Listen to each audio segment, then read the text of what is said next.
Hello and welcome to the Webmethod Unplugged. My name is Robert McKay, and I will be guiding you through the journey that we're going on today with leaders across the industry as we talk about different things ranging from IT security to identity to different components of the industry.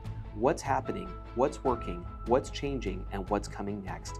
Let's dive in. Well, I'd like to welcome everybody back to the Webmethod Unplugged. We had a great podcast last week as we were talking with the CTO of Radiant Logic. And this week, we have Curren Katz, who is the owner of Modulaire and one of the partners of Modulaire. And she is an expert in all things touching AI. She probably humbly will say, no, she's not, but yes, she is. I have had a chance to meet and talk with Curren on several occasions now. We just met actually earlier this year at an IBM conference out. Was it Rhode Island, Curren, where we were at? That was the first one where we met, and then Tech Exchange, and so we've been talking ever since then. And as I've had a chance to meet with Curren and get to know her, I've been super excited, and I had a chance to invite her to join the Webmethod Unplugged podcast. And I think that I'm excited for what we're gonna go through today. And Curren, I just want to thank you for taking time to come and join me. Well, thank you for having me. I'm very excited to be here, and thank you for the compliment. As we were chatting earlier, I was saying again, you are an expert on all things IAM. I am not an expert on IAM. Again, full disclosure, but I do love AI and I've spent a lot of time in that space. Well, so I guess we'll jump right into this. So Curren, would you be willing to share some of your background for the folks listening, kind of where, I was impressed the first time you shared with me. And so, I mean, there's a lot of humility in your statements, which I think accentuates sort of your knowledge base. If you could tell us sort of, maybe reach back a little bit, tell us where you came from, right? Kind of what was like growing up as a kid, and then kind of roll into, if you wouldn't mind, your quals, if you will. Absolutely. I love that you're going way back. So as a kid growing up, my dad was a doctor, and it's a terrible idea today, but he would take me on rounds with him because what do you do with a kid when you're working? So he'd bring me to the hospital, and I would run around, hang out, talk to patients, and observe healthcare. And, even as a little kid, I thought, how could we make this better? How could this be, improved for people? And just really getting to see and empathize with the patients and then, see his approach. I just wanted to, one, find a place in the world where I could have a positive impact. And two, healthcare was really inspiring. So my journey to AI has sort of intersected those, and in a strange way. I started actually studying early childhood education, special education, and was really in the brain, and I was very interested in autism, all disorders of the brain. And I realized, I was okay teaching, but, there are better people in the classroom. And I was just really fascinated by what's going on with the brain and what's going on when things go wrong. And I really enjoyed working with data.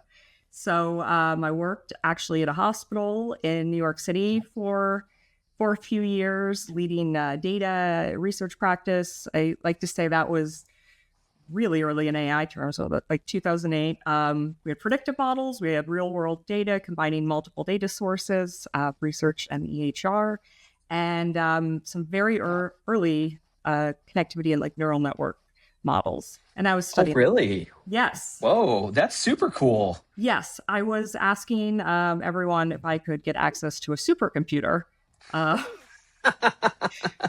like, I got some fuzzy logic stuff I need to run. Come on. I'm really running out of compute here, which has been a theme. I've learned to be more efficient over time, but yeah. From there, I didn't know if I wanted to do a PhD. Eventually, I did a PhD in cognitive neuroscience. I'm glad I did, because I studied biological neural networks, artificial, and the intersection between the two. And, where do we want to use one versus the other? And it was a great background. And I went from there to a postdoc where I realized I was not going to be super successful in research because I wasn't very good at writing grants. And I needed a little more immediate, seeing the outcomes and the impact. So, I was trying to think, what what could I do? And at that time, an organization in Pittsburgh, Highmark Health, their second largest integrated payer provider organization after Kaiser, and the largest open network, but they have an insurance company, Allegheny Health Network, a hospital system, and other lines of business and healthcare. And I initially joined on the insurance side, and they were starting this data science department, and groups of smart people had come over from McKinsey and other organizations, and the person who hired me had a PhD in neuroscience, so maybe that helped get through the interview. But that's where I started as a data scientist and building models. So I saw claims data, and I said, I was told the brain was the most complex system, and it's insurance claims data. I don't know what I got myself into. Data is always the challenge, right? But I figured out how to work with that and how we could really use deep learning, neural networks, all sorts of machine learning to really positively impact the business and deploy it at scale in a responsible, governed way. So from there, I moved to the parent company and was asked to develop and lead a data and AI area. So covering the hospital, the insurance company, and all of the lines of business and our internal areas like HR and internal operations. Built a team from just a few people to larger team, and great people. And we were able to actually, working with IBM, deploy some really great models, predicting sepsis, predicting COVID-19, and put platforms in that helped us scale and move quickly. So great experience. Hold on, I gotta ask. I was like, this is all like super crazy. I'm like, oh my gosh. So you were putting predictive models together to essentially assess viral infection or maybe transmission or some derivative of that. So you were taking care, like you weren't kidding when you were looking at that healthcare, juncture in your life and how it's influenced where you're at. And you're now taking this and you're saying, okay, preventative, this is what we're looking at. And you were using, and so make sure I'm tracking, you were using AI. So this would have been 5 years ago, 6 years ago, really before, machine learning was still kind of really on everyone's mind, but you were in the foray at this point. We were working with unstructured data, structured data, image data. It was harder in those days to work with, especially the unstructured, medical records data, clinical notes, those sorts of things, but we did. And yes, we were actually the amazing team member who was working on the viral spread for Rebecca Shore. I think I can say names. I'll ask afterwards. And it all had such amazing team members. It's been 5 years, right? Most NDAs only cover like 2 years, right? She's still amazing. But she did develop during COVID that model, having a background in viruses, which when she joined my team, I had no idea what we would do with viruses. And sadly, we had something to do with them and the spread of them. But yes, and we were also predicting severe COVID-19, predicting severe sepsis 3 months in advance, working on wearables and real-time interventions in the hospital setting, optimizing oncology, patient scheduling and operations in general. So that kind of brought in mathematical optimization, which is a powerful tool combined with AI. But yeah, we were doing it in very early days, definitely pre-2022 when ChatGPT came out. But that's when it suddenly was cool. So I had moved to Johnson & Johnson. I led data science and digital health for their R&D area, and then strategic business transformation for clinical trial operations, which included AI, but was broader transformation. And then, my next step at J&J was moving away from AI, and this was end of 2023. So I thought about it. I talked to all my mentors, and I said, I've got to stick with AI. I think it's becoming really popular, and I think I have a skill set that's relevant. So I'm going to start a company. And so I started a company initially just doing advisory and AI ethics assessments. Not a lot of people had AI systems in 2023 or even 2024 or even now that are ready for assessment, but there's a lot of advisory. And we got to a point with the company where we were offering advisor, like here's advice, here's consulting, here's a roadmap.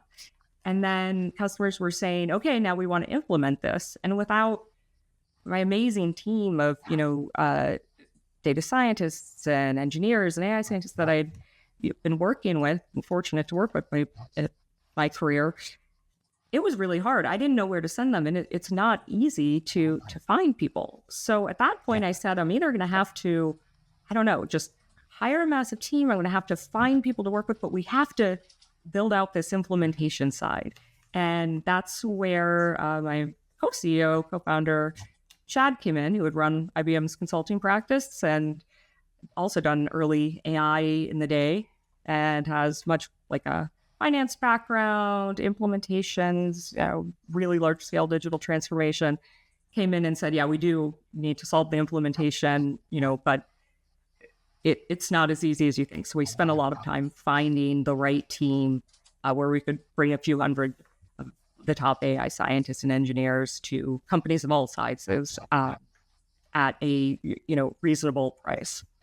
That was not my first method of I'm just going to hire everyone. And so but you can't, right? You can't because your name's attached to it, right? And the time and the energy that you put into building the practice. And when you put somebody in front of a customer, you want them to shine and you want them to exude the values that you have. Yeah, exactly. So it is not easy, and there's not a lot of firms out there. And it quickly became apparent this is what we need to do. We cannot just give roadmaps. We still do that, of course, and happy to do that.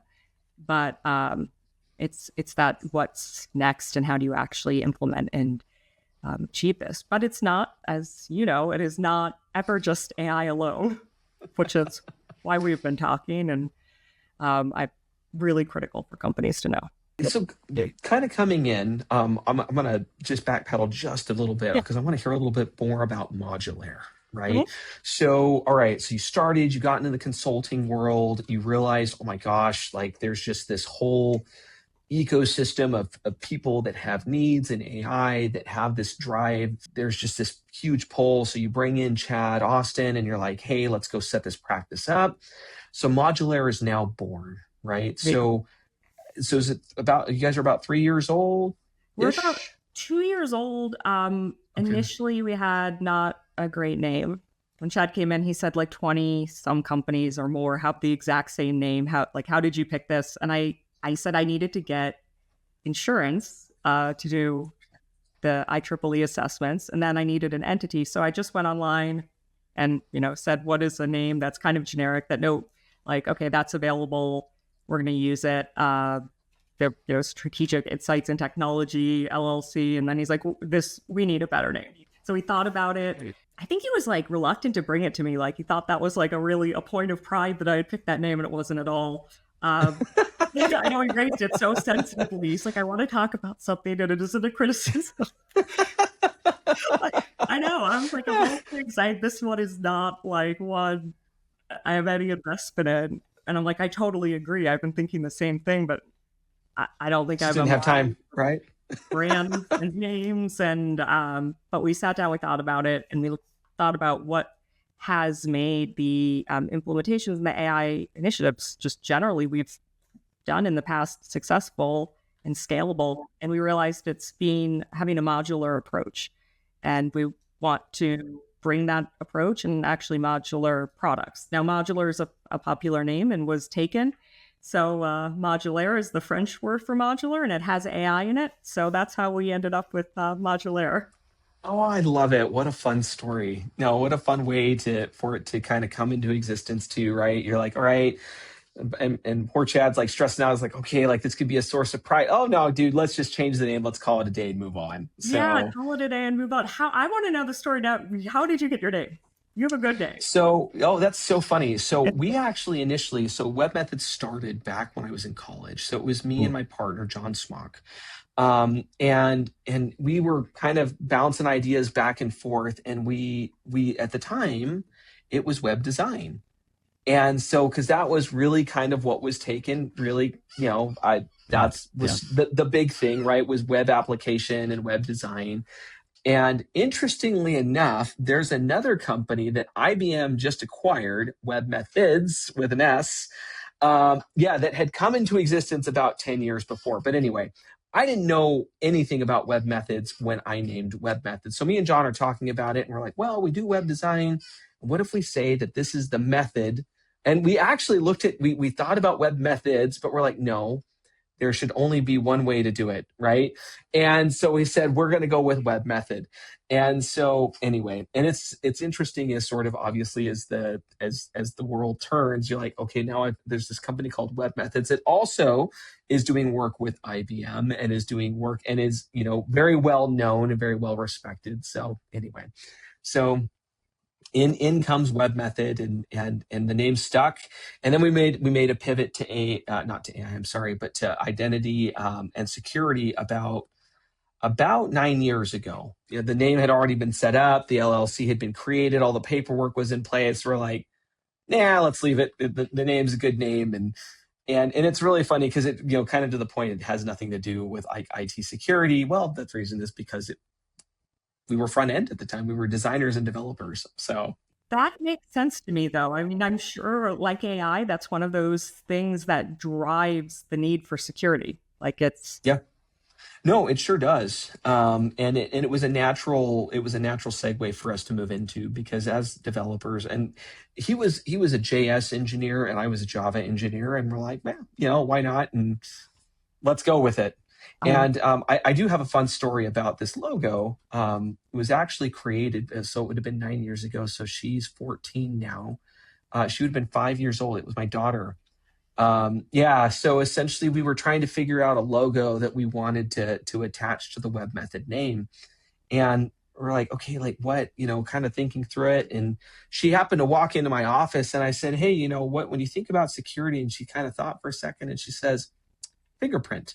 And I'm like, done. Here we go. Brilliant. So there we are. So the Web Method marketing, team probably turned over in their grave, because I remember it was Kim French. Let's see, who else was there that day? I wonder. And I know Kim for sure would have been there. Caroline Graham. I don't know. I bet you there would have been, but for sure those two ladies were there. And Caroline's the best project manager on the planet, in case you're ever looking for an amazing project manager. And Kim is an amazing. So Kim came in so Web Method was just getting started. We had no processes, we had no procedure, we had no structure. And Kim rolls in as like, okay, here's structure, here's procedure. So we were amazing at identity implementation and integrations.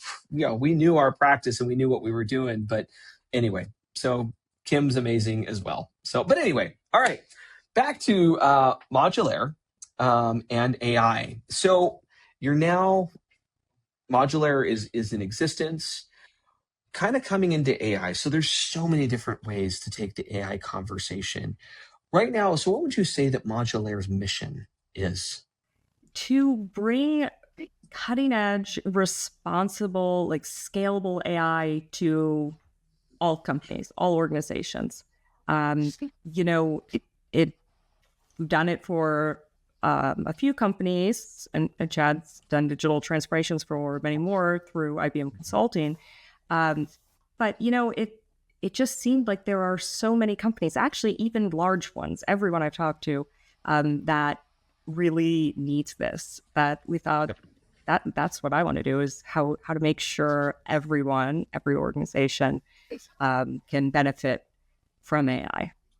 So I don't think this is a curveball, but I'm gonna inject a different trajectory in where we're at right now. So I'm familiar with a company that lost about $15 million trying to do AI. So essentially they paid a consulting firm. We'll leave company and consulting firms names out of it but it was a large sum of money that they lost. And so they're a little bit gun shy now about coming back to the AI table, because at the end of it, they didn't have any, sort of real value to show for the money and the time. Because I think it went like 9 months of this team that had come in, and essentially now when it came back to the table, they were unable to show value. So to avoid a horror story like that, yes, what would be some of your recommendations? And like I said, I've left the particulars and names out of it, but I'm sure that there's probably some basic fundamental things like start small, or maybe identify a key task or a key, what would be your recommendation? Well, first of all, I want to say, I mean, you don't even have to name names, but that for that organization, that is not an unusual story. So anyone who, feels like, oh, how did we let this happen? Sadly, we hear that every day. That happens to a lot of companies. And, there's been statistics somewhere 80 to 95% of AI initiatives fail to deliver value. We see a lot of big upfront price tags that deliver nothing. They fizzle and fail for many reasons. Where we're really confident is, one, I mean, we have a track record in large companies, complex regulated environments. That has not happened. So starting AI before it was cool, I guess, had one benefit, and that was, I had incredible support of leaders. Bob Gladney is actually now on our advisory board, so I love it when my bosses are willing to still work with me again, and just a lot of great leaders. But at that time in companies, we got a little bit of runway, but we had to prove value. And I always told my teams, everyone's excited right now. That's great. They're giving us, a little investment, not 15 million with no questions asked, but let's think through how we're going to show measurable value in the language that the business understands before they ask for it. Both because it seemed like the right thing to do. I mean, we're in healthcare organizations, hospitals. I would feel awful if we had just spent all, and it happens. It's not, failure, you live with it, you move on. It's not it happens. But I wanted to show value, and I really believe this could show value. And so, that was the practice from day one. So I'm kind of glad that there wasn't this unlimited investment and excitement around it, because it gave me that practice. And what I would say is, actually, I don't know that start small. You can start small from don't invest in a big roadmap up front from a company, that has high overhead or has not really done a lot of AI, because that's just going to be, it has a high likelihood of failure, right? And also, so it can be small, but I would think broad. So when we see companies fail or succeed, or when we come in after, a lot have either done what you're saying, and they just haven't had the right guidance, and they've had a large investment in this initiative that didn't, go anywhere. Lots of slides up front, and not a lot of action afterwards. Watch out for those Kellogg's Wheatie boxes moment, right? Right. It's it happens. And sometimes, companies can afford that, and that's not a big deal, but it can be yeah, I can't afford that. Yeah. I don't think you can either, right? No. Oh my gosh. As a company, no, you think about things different. No, we cannot afford that. And even companies that can, you don't want that, right? Yeah, right. A good use case that has the ingredients of what you need end to end, if you can. And that's something we can help companies identify, because I realize that sounds challenging. But, for example, when we were building a predictive model to predict COVID-19, bringing together lots of data sources, that was solving at a platform level everything from, data ingestion, harmonization, lineage, through even a certain pattern of models and deployment. And, so we were doing one use case, and in that case, building, using the IBM platform, an entire end-to-end platform.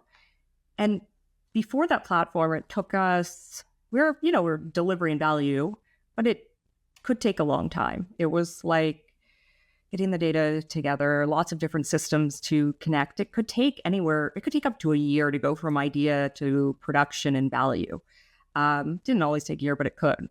And after that platform, it was 6 weeks max from an idea to it was in production generating value. So when COVID hit, we didn't know COVID was going to happen. We had this platform, and we actually had, models out in production, both that followed that kind of predict a future event, but also did other things, look at spread and just, unstructured information to sort through ideas, all sorts of things.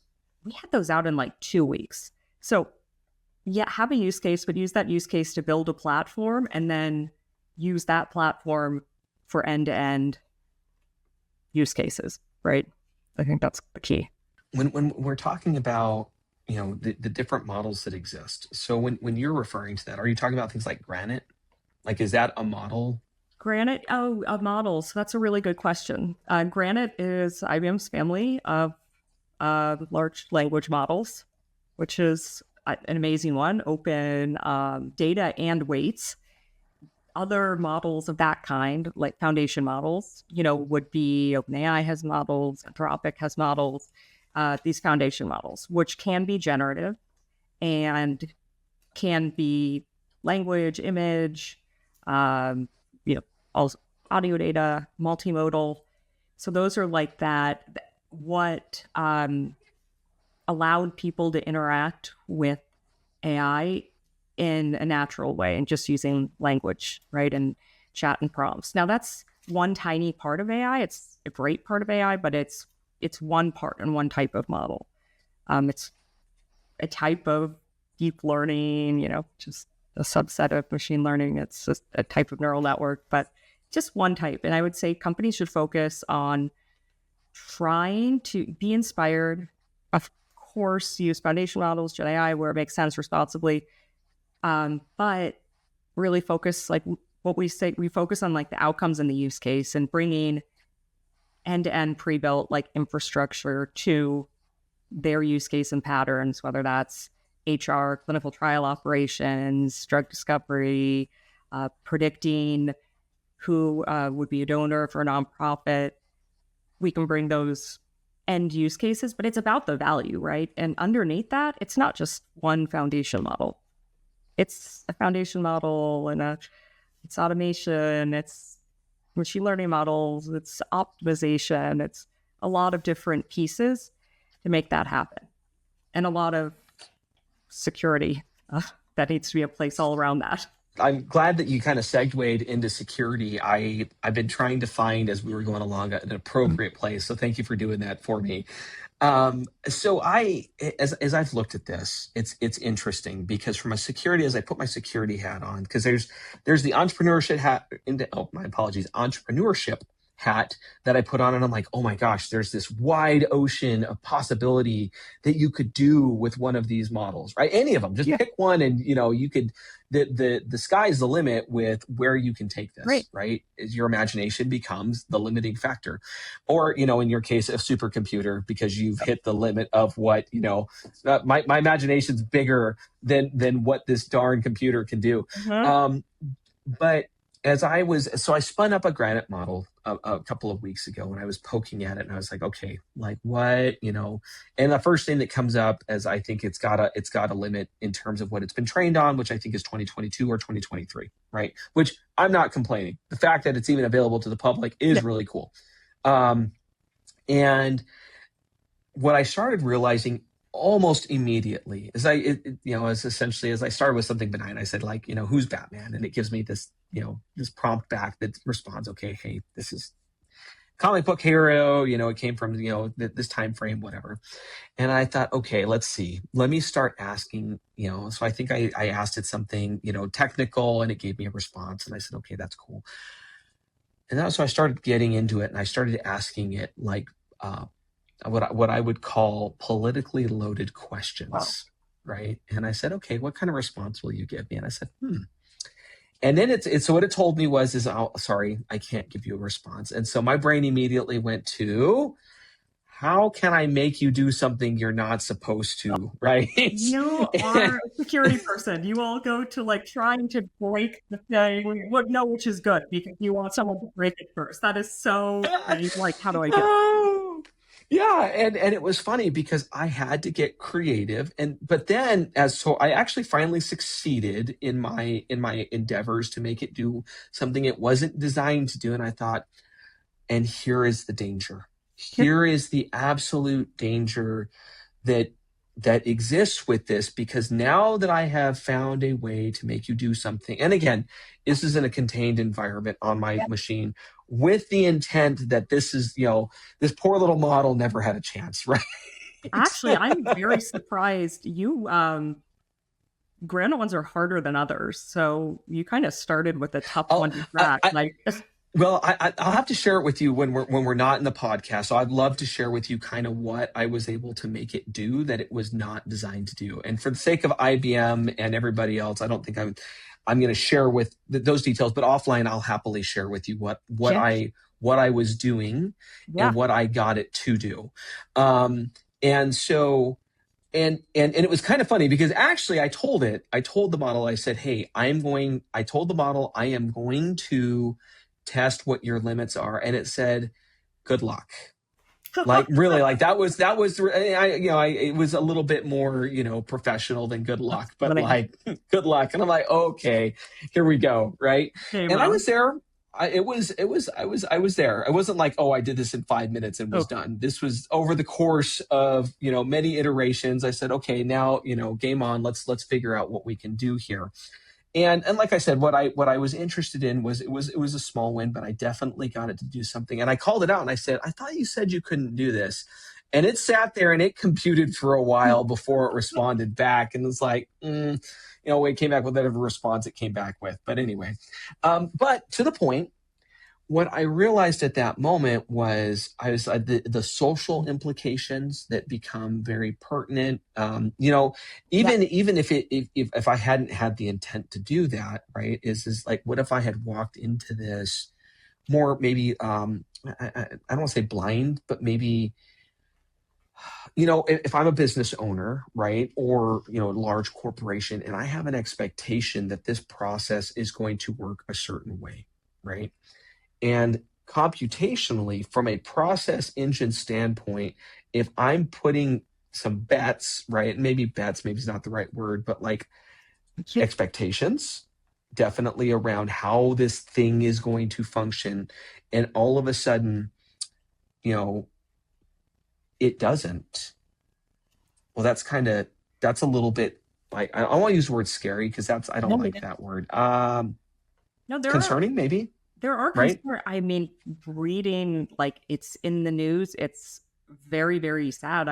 There are increasing sad, very scary examples of people harming themselves, others. Like it's age appropriate constraints being, going around those. And then within companies, I see a lot of companies just inadvertently, like, just putting the model in, or like, we're talking about a model in this case with good security that takes a lot to overcome those built-in safeguards, but you need more than just the model. And even from an AI standpoint, there's like a whole governance and security and layers around that to prevent those things from happening in a whole like design process. And companies and that's just on the kind of, I'm calling it security, more like the governance. It's just the design of the AI itself piece, and use of tools and platforms to monitor and prevent or detect those sorts of events. But I don't think companies realize they're there, or maybe they just put the model out there and that's that, and moves around those. But yeah, it's scary. And then there's, which we'd talked about, I think it's critical for like safety here. I mean, you're bringing, potentially, you don't have to, you could be bringing things in and out of your organization with AI. And I always say, like, if you are starting with the use case, you should probably not go like customer facing on the very first one. Or like or don't connect to HR data on the very first one if you don't have a plan in place. And one thing we were talking about that happens to a lot of people, organizations who are moving into, okay, let's give people the ability to use this, maybe develop and publish some agents, is those agents can get, if this isn't controlled for, the identity of the person who created them, including access to the data, information, and all of those sorts of things, which is kind of concerning if you put that agent out there, certainly putting it out to the public, but even in a company. And I don't think, in some cases, they're not thinking or realizing that piece and how to connect it. And that's, it's going to be key. Like, what identity to we give the agents? How do we control that? I mean, it's not different than people have, like, everything everything we do, right, is tied to identity. And tell me if I'm getting this wrong. I am, but No, if I'm right. no. Like, I think, like, this Yeah, is, yeah. I know that, like there's, me and my identity, I sign into the system and, permissions, all of those sorts of things. I may not intend to give that to an agent. Right. Well, and then that as I began to dig into sort of the idea of, and again, thinking, definitely took my blue hat off and put my red hat on for this one. And so I started looking at ways to, that an attacker would take this and potentially leverage it, right? Like, okay, hey, or, and essentially then, but that brought back in what you do, because you implement the governance for these things, right? You put together the strategy and the platform to say, look, this is how you can safely do this so that you don't, end up with a rogue model going and doing something it shouldn't be doing.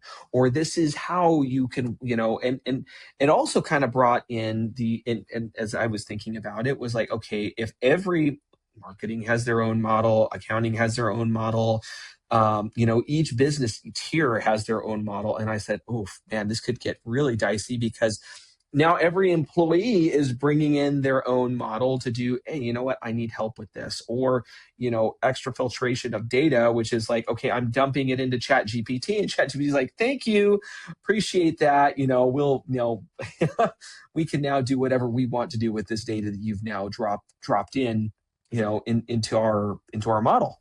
Absolutely. You're seeing the risk. And as it's across organizations, there are ways to prevent this. But yeah, you have these just sometimes shadow AI, like a company doesn't even know that it exists, right? And fortunately, there are tools and ways to go and even detect shadow AI. So, not to shut down innovation, because look, I started as a scientist building AI and wanting to get AI out there. It wasn't like I started from a governance standpoint only. It was realizing to get this out safely and actually to move quickly, we need guardrails in a scalable, automated way around how we do this, because you can't really feel free to be innovative and creative once you have that realization.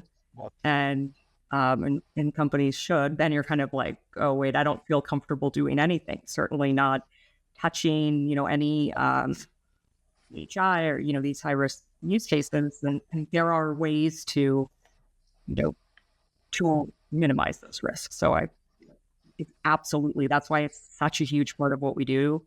The governance, that big piece of it. So let me fill this to you, Curren. What are a couple of good use cases for AI? Good use cases. It depends on the organization, but the ones that I would say are good to start with are things that are manual and internal first. Even throughout my career, it's been, I think as people, we're just motivated by these big, like directly patient facing or diagnosis or directly customer facing. Like as organizations, that's good in a way. We want to solve problems for the people we serve. But maybe if an organization is not mature, if it's the first time they're trying something or they're trying to innovate on their own, try something internal. So, maybe automating a process and, everything has risks, but with less sensitive data between two departments where you're not touching sensitive systems, and where if you think through what are all the ways this could go wrong, the worst case scenario is, and I never remember if there's like, type 1, type 2 decisions and which one is which, but you have decisions where the consequences are fixable and reversible, and you have ones that are not. And there's a lot of damage. So if I'm tracking, one of the questions you need to ask is okay, if we end up in our worst case doomsday scenario, can we fix this? And if the answer is no, probably pass on that use case, find a different one. Yeah, exactly. And again, if you have the right end-to-end process safeguards, platforms, expertise in place, you can tackle a lot of use cases. And you look at the baseline and you say, yeah, this is high risk, but where are we today? And if there's a lot of room for improvement, I mean, people are not perfect, which is kind of why AI is not perfect, because it was trained on our data. But AI is controllable in a way that is, in some ways, it's easier than people. Like if we think about trying to govern and control the data in and out of people, it's we're pretty tricky. So AI has a lot of potential to be safer, better, and improvement on help us. As I think AI is a tool for people, help us do things better, focus on impact and what matters. But you have to have the safeguards and you have to think through the use case. What's the coolest use case you've been able to implement so far? So, obviously, let's keep the names out, but maybe there's a fun that you can share. Maybe that also maybe need to put that qualifier in there too. I know, and I would say as a company, we're pretty. I don't know what the word is, like shy, but we're conservative on sharing and even asking to share things. So that's a good one. What can be shared? So I'm thinking of something you could go and look up like today, see more information. I would, I told you about the sepsis, the COVID-19, because of that general. Those are pretty interesting, right? Like, and giant, right? Like they're not like simple use cases. You're like, hey, we're doing, viral forecasting using the models and implementing it. That is pretty cool. You know what I really like, and it's more of a general statement, and I've used it in a few places. But what I really love is one wall that people hit going to that compute and needing a supercomputer. Organizations hit quickly is AI, especially now, the point of entry, the price can seem low, but it can grow very, very quickly. What seems like, this is a few dollars a month, which I wouldn't recommend that as the sole AI approach. You're missing some safeguards there, but what seems like compute's not that expensive, it quickly grows, especially if you're not really you need a lot of expertise to make that efficient.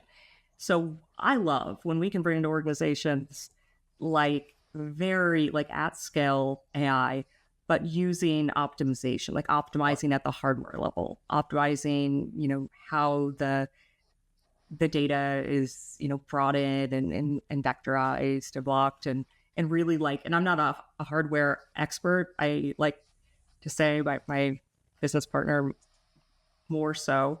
I like to say I've just pushed everything to the limits and learned that, SaaS and cloud, some of the subscriptions that seem very affordable become very, very, very expensive quickly.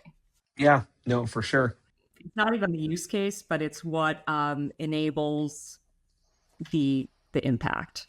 Well, and I was going to say, as a fun aside, interestingly enough, of use cases that you probably would never want AI for would be identity and access management. I think that was a conversation you and I were having, right? That, you might want to take a closer look at that before jumping down the identity. Could you talk to me a little bit more about why that doesn't, that particular use case is definitely one that you need to watch out for or be cautious of? Yes. And yes, you reach, I think it was a hypothetical question and we were like, no, we took it very literally. We're like, we don't think you should use AI for IAM because you need absolute certainty in that process, right? You don't want a probabilistic model that's sometimes this, sometimes that. It seems like the opposite of what you would need and want. So right. I would say that is not a use case for AI. You need IAM in place, quite honestly, and you need it linked to your AI to even safely do AI in an organization. You do not want the AI to set up or drive or manage your IAM.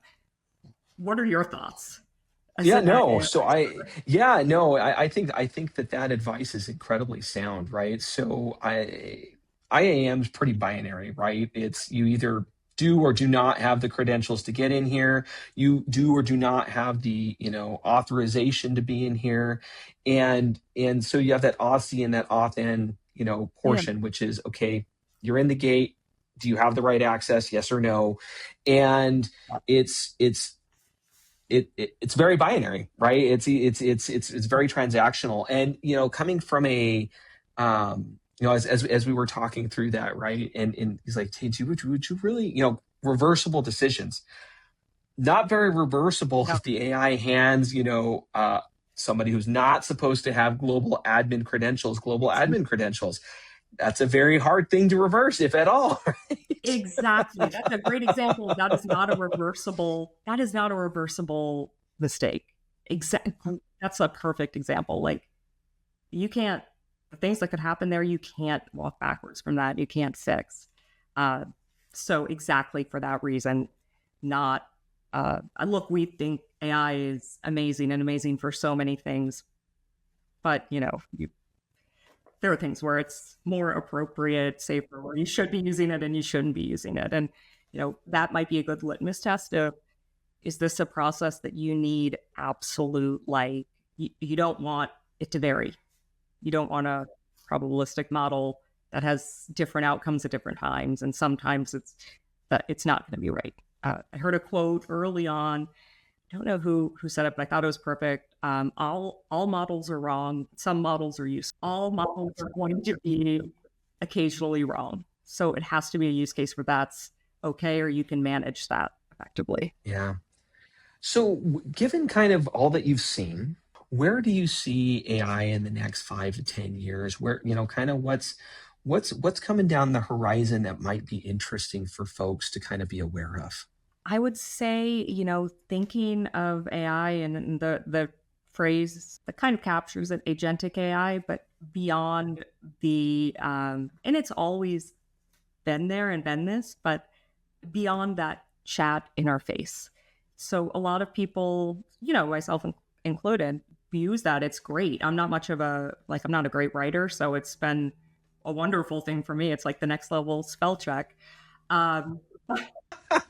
I don't need F7 or the paperclip anymore for Office, right?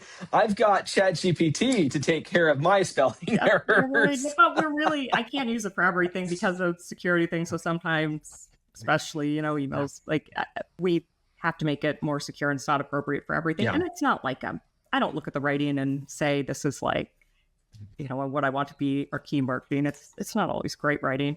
Let's be honest. But yeah, but it's more than that, right? You can only do so much if you, a person, are interacting directly with one, kind of interface and AI model. You need to be able to, like, step back and automate and abstract and have, I think it's risky to think of AI like a person, and it leads to inefficient design and kind of risky behavior, risky outcomes, but it can help. And I've heard people say, an organization say it helps them design it. But if you think about a team or a company, you don't want direct interaction with every single person. You need to communicate and have, like, a flow of information and communication between departments. And that kind of end-to-end is with human in the loop where necessary is where AI is going to deliver value. That's one. And then we're going to more broadly realize that AI is more than large language models. So it's going to be bringing in all the types of AI, and not just AI. And, if you put it under AI or not, but again, optimization, which is part of AI itself, but also it's its own discipline, like operations optimization and mathematical optimization is very important. So broadly bringing in other types of techniques is going to be huge. And then the third is really finding ways to make, you can say, sovereign AI, private data, efficient infrastructure. I think we need to look at the end-to-end, right? From the hardware up. And now, like, everybody at a company does not need to worry about that. That's our jobs, but that's where it's, I think, going. Oh, that's really cool. I'm very interested to see, essentially what challenges are going to be introduced by the changes that we're seeing in our industry, right? The advancement that I've seen some companies that refer to AI sort of, they look at them as junior engineers. They're like, hey, we're going to treat them the same way we would treat like a brand new college graduate, right? Um, it's it's an incredibly powerful tool that is being brought in and it's being utilized. I've seen folks that that are beginning to change their hiring practices based on AI. I can tell you that from ourselves, like from a web method standpoint, I've asked all of my employees and contractors, I'm like, guys, you've got to at least go and take a look at it, right? Go and dive into it if find something of interest, right? Because to your point, it's not just ChatGPT, it's not just Grok, it's not just Granite. There's just this entire ocean of offerings, right, that exists, and not taking the time to get to know these models, in Robert McKay's opinion, is you're setting yourself behind the curve, right?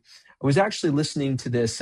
It's the Diary of a CEO, and they brought in the grandfather of neural networks, and I wish I could remember the gentleman's name.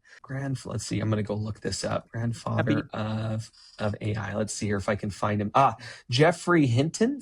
And it was really funny because on this podcast that he's on, he's saying, if you're looking for sort of an AI like safe job, go be a plumber. They make really good money. And I can tell you that AI is not taking that job away anytime soon. No, we're many steps away. That is very true. I mean, and the way we do our jobs, and I think that applies to all of us. Probably, as a plumber, if you're doing something, it's how you run your business and maybe materials and ordering and that sorts of thing, but it's not going to be doing the job. Maybe in the abstract sense, helping you with something, but not doing the job. But we all do our jobs a bit differently. So it's like we have a job and people have jobs, and I don't think it's smart when companies just cut. I've seen that. Look, we've seen that like that goes badly. You can't just cut a bunch of roles and have no plan. It's more of a maybe you can do more with the size of workforce you have, or you don't need to hire as many people as quickly to do really amazing things.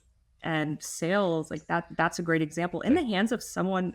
But I do think you have to have some expertise to make the AI work, or you need to get that expert in the room. I can tell you, with all the AI expertise in the world, there are things I can't make it do well that someone who knows that field, like I need their input to even get started, right? Like, what are the words they use? What do I even use to prompt the model? Right.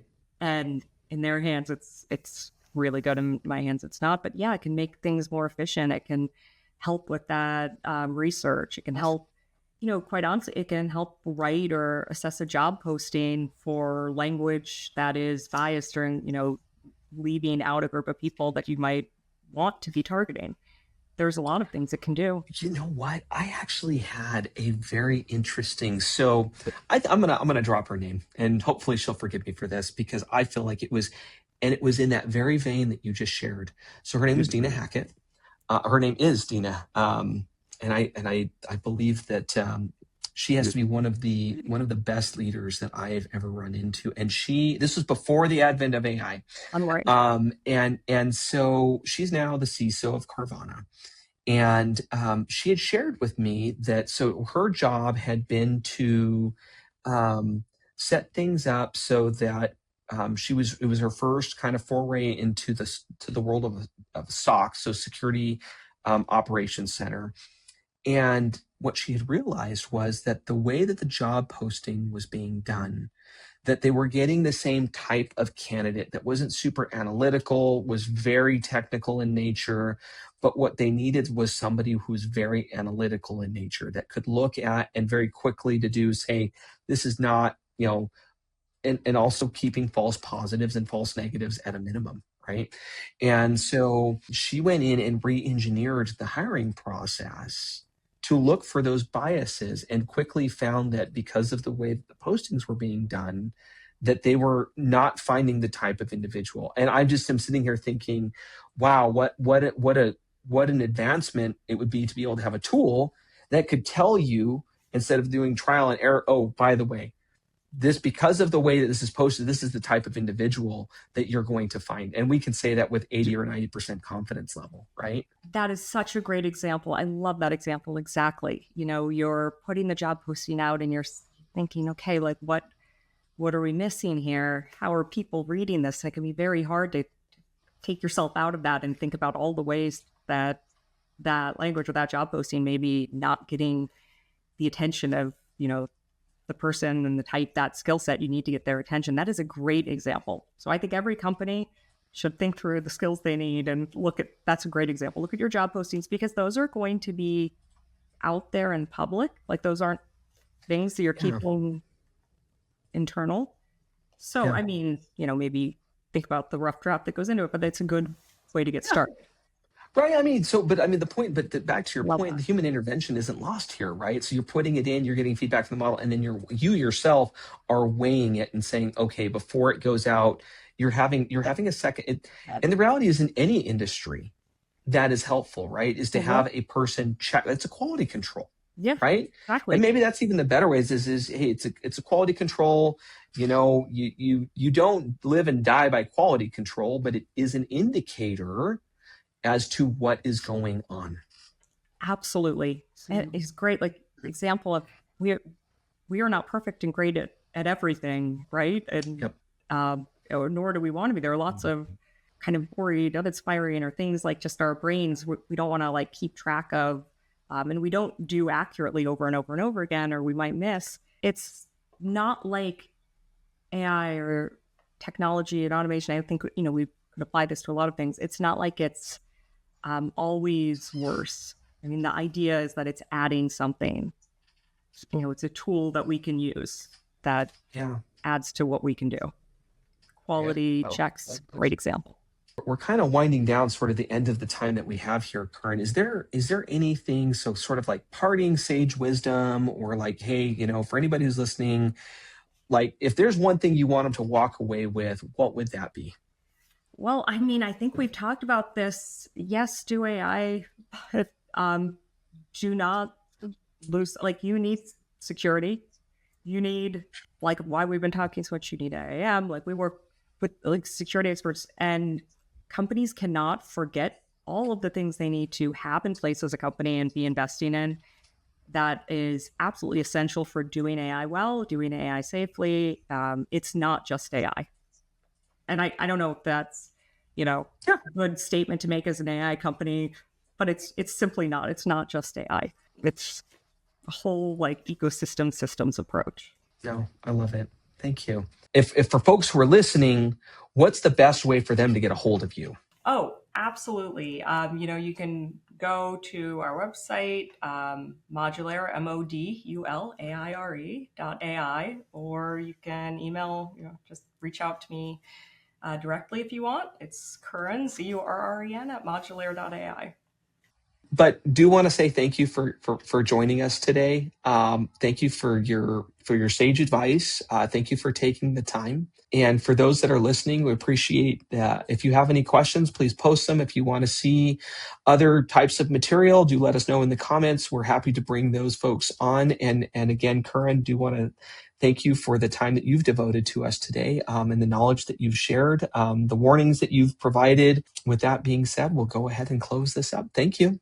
Thanks for tuning in to the Webmethod Unplugged. If any of this debate or conversation sparked ideas or interests that you'd like to pursue, reach out to me via LinkedIn. If you'd like to be a guest on the Webmethod Unplugged, please reach out as well. We'd love to include the community on this podcast. Tune in next week.